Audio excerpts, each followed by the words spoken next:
আসসালামু আলাইকুম। আমি নাহিদ, আর আজকের ভিডিওতে আমি আলোচনা করব রেনকো চার্ট ব্যবহার করে আমরা কিভাবে বুঝবো যে ভবিষ্যতে শেয়ারের দাম বাড়তে পারে নাকি কমতে পারে, এই বিষয় সম্পর্কে আজকে আমার ভিডিও। তো চলুন ভিডিওটি শুরু করা যাক। দেখুন, রেনকো চার্ট ব্যবহার করে ভবিষ্যতে শেয়ারের দাম বাড়তে পারে নাকি কমতে পারে সেটা জানার আগে আমাদের জানা উচিত রেনকো কী জিনিস। তো রেনকো শব্দটা এসেছে জাপানের শব্দ রেঙ্গা থেকে। রেঙ্গা শব্দের অর্থ হলো ইট। আমরা রেনকো চার্টে সাধারণত ইটের প্যাটার্নটা দেখতে পাই। তো এক্ষেত্রে বলে রাখা ভালো যে রেনকো চার্ট ব্যবহার করে আমরা ধারণা পেতে পারি যে ভবিষ্যতে শেয়ারের দাম বাড়তে পারে নাকি কমতে পারে। তো এখন প্রশ্ন হলো যে রেনকো চার্ট ব্যবহার করে আমরা কিভাবে বুঝবো যে ভবিষ্যতে শেয়ারের দাম বাড়বে নাকি কমবে। সেটা জানার জন্য চলুন স্ক্রিনে যাওয়া যাক। রেনকো চার্ট বের করার জন্য আমি গুগলে যাব। গুগলে গিয়ে আমি এখানে ট্রেডিং ভিউ লিখে সার্চ করব। তো আমি এখানে লিখলাম ট্রেডিং ভিউ, লিখে আমি সার্চ করলাম। করার পরে আমার সামনে সর্বপ্রথম যে সার্চ রেজাল্ট আসছে ট্রেডিং ভিউ।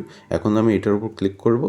তো আমি এখন ট্রেডিং ভিউর উপর ক্লিক করলাম। ক্লিক করার পর আমার সামনে ট্রেডিং ভিউ ওয়েবসাইট ওপেন হয়ে গেল।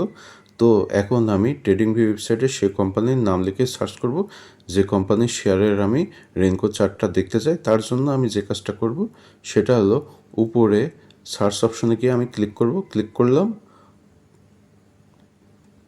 করার পরে আমি এখন সেই কোম্পানির শেয়ারের নাম লিখব যে কোম্পানির শেয়ারের আমি রেনকো চার্টটা দেখতে চাই। তো আমি এখানে লিখবো বেক্সিমকো ফার্মাসিউটিক্যালস লিমিটেড, কারণ আমি বেক্সিমকো ফার্মাসিউটিক্যালস লিমিটেড কোম্পানির শেয়ারের রেনকো চার্টটা দেখতে চাই। তো বেক্সিমকো ফার্মাসিউটিক্যালস লিমিটেড লেখার পরে এখানে নিচে বেক্সিমকো ফার্মাসিউটিক্যালস লিমিটেড এসেছে। আমি এটার উপর ক্লিক করলাম।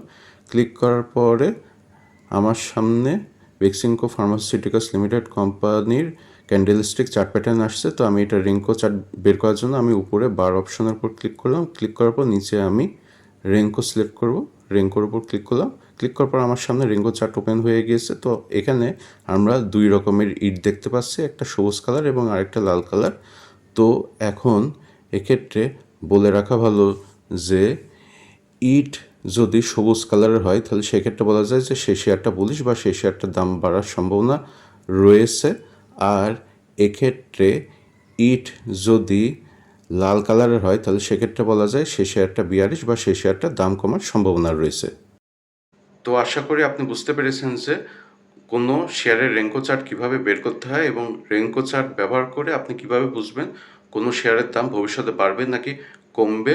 তো এক্ষেত্রে বলে রাখা ভালো যে আপনি শেয়ার ক্রয় বিক্রয় করার ক্ষেত্রে শুধুমাত্র রেনকো চার্ট থেকে কোনো কোম্পানির শেয়ার ক্রয় বিক্রয় করবেন না। আপনি রেনকো চার্ট থেকে ধারণা পেতে পারেন যে ভবিষ্যতে কোনো কোম্পানির শেয়ারের দাম বাড়তে পারে নাকি কমতে পারে।